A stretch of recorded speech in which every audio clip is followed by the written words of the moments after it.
Na aula de hoje a gente vai falar sobre algumas das principais forças da mecânica, certo? Então, as forças da mecânica não é do Force Choke que eu estou falando. Não vamos falar de Star Wars, quem sabe num outro vídeo, tá? Mas a gente vai falar dessas forças, eu vou ilustrar elas um pouquinho para nos próximos vídeos eu aplicar elas em exercícios, né, práticos aí de vestibulares e tudo mais. Então, a primeira é a força-peso, que a gente já falou sobre ela num vídeo anterior, tá? Mas a força-peso é essa força de atração gravitacional, né? Do planeta em que estamos, ou da Lua, tanto faz. Mas é essa força gravitacional. Então, se eu tiver um objeto aqui em queda livre, ou seja, queda livre significa sem nenhuma força de resistência, né? Vai ter a força-peso aqui apontando para baixo. Recordando a terceira lei de Newton, ação e reação. Então, se a Terra atrai esse objeto para baixo, esse objeto, né, também tem essa força aqui na mesma direção, em sentido oposto, mas com a mesma intensidade, tá? Ah, mas por que então não é a Terra que sobe? Porque olha a diferença de massa, né, gente? Só para a gente relembrar que peso é m vezes g. Lembra da segunda lei de Newton, né? Força igual a massa vezes a aceleração. Nesse caso, a força é a nossa força-peso, m é a massa desse cara aqui, né? A massa dele aqui, e g é a aceleração gravitacional, que a nível do mar, né, ela é aproximadamente 9,81, mas a gente arredonda para 10 na maioria dos problemas para facilitar o cálculo, tá? Então, vamos só lembrar que peso é uma força, né? Então, quando eu digo que eu subi na balança e o meu peso aumentou 5 quilogramas nesta quarentena, na verdade foi a sua massa que aumentou, o seu peso aumentou 50 newtons aproximadamente, tá? Então, peso é força, é diferente de massa. Se você for para a Lua, por exemplo, a sua massa será a mesma, porém o seu peso irá diminuir porque a aceleração gravitacional, então o G lá na Lua é diferente do G da Terra. A sua massa permanecerá constante, mas o seu peso diminuirá. Então, aquela fórmula mágica para perder peso, vá para a Lua, certo? Porque na Lua o seu peso será menor, por conta da aceleração gravitacional e não por conta da sua massa. Você continuará magrinho ou gordinho mesmo indo para a Lua. Tá? Então, a força-peso, de novo, essa força de aceleração, desculpa, essa força gravitacional de atração aqui, né, do planeta Terra, por exemplo, no nosso corpo. Então, a direção dessa força-peso é sempre para o solo, sempre na direção radial da Terra, ou seja, apontando para o centro da Terra. Então, sempre para o solo. Então, se eu tiver, por exemplo, um bloquinho aqui apoiado sobre a mesa, força-peso está para onde? Tá para baixo. Se eu tiver um bloquinho pendurado na parede, para onde está a força-peso? Para baixo. Se eu tiver um bloquinho em cima de uma rampa, para onde está a força-peso? Para baixo. Sempre para baixo. Porque ela está sempre apontando para o solo, porque é para onde a Terra está puxando a gente. Certo? Muito bem. Esta é a força-peso, m vezes g. A força normal, ela é uma força de contato, tá? Então, ela é uma força de contato. Então, para que exista força normal, precisa ter uma força de contato. Nesse caso, a gente tem um livro aqui em cima da mesa. Olha que bonitinho meu desenho, né? Ficou porcaria, mas é o que eu consigo fazer. E a gente sabe que a força-peso, né, sobre o livro está para baixo. Mas como o livro está apoiado em cima da mesa, existe aqui, ó, para cima, esta força normal. Ela é chamada de força normal porque ela é sempre perpendicular,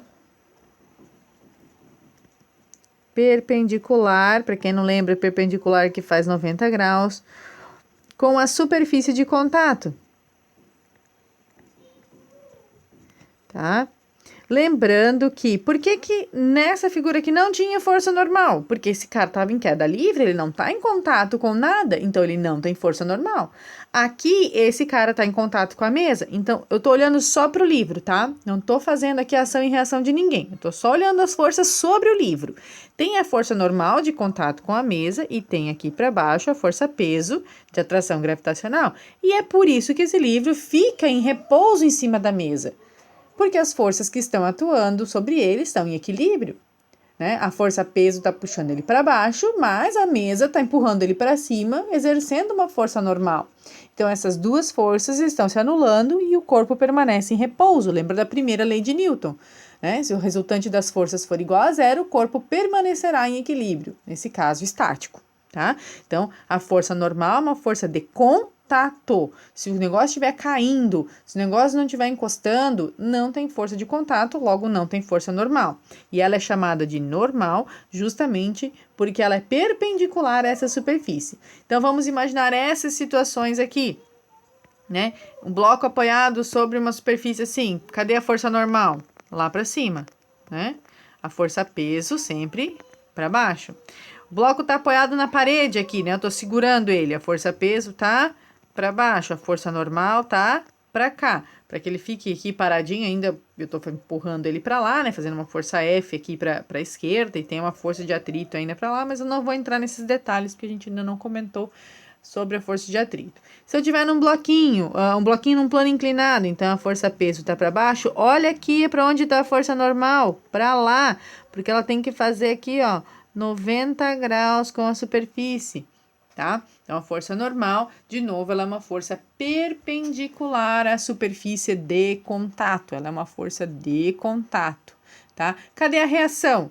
Tá? O peso a gente sabe que a reação está na terra, a normal está na superfície, porque ela é uma força de contato com a superfície. Então, essa força normal é a superfície empurrando para cima. Então, a reação estaria aqui na superfície, tá? Aqui. Né? No caso, né, bem aqui, mas é só para ilustrar para vocês a direção e o sentido. Mas está na superfície, não no bloco, tá? Um par de ação e reação é sempre em corpos diferentes, ok? Próximo, força de tração. Força de tração ocorre sempre que você tiver cabo, corda, fio, sabe? Tiver um negócio pendurado por uma corda, pendurado por um fio, situações onde a gente tiver polias ou roldanas, tanto faz, mesma coisa, né? Então, essa força de tração, gente, ela tá sempre na direção do fio, certo? O sentido é o sentido que tá puxando. Então, como o cara tá puxando aqui, a força de tração, deixa eu pegar o vermelho aqui, estaria aqui, ó, né? Pra cá, nós temos uma força de tração do cara puxando essa caixa. Lembrando que essa caixa ainda tem uma força peso, que a gente já sabe que é sempre para baixo, e como tá apoiado no solo, né? A superfície é o solo, tem uma força normal para cá. Provavelmente tem uma força de atrito aqui contrária, mas a gente ainda não entrou nesse detalhe, tá? Então, aqui nós temos uma força de tração.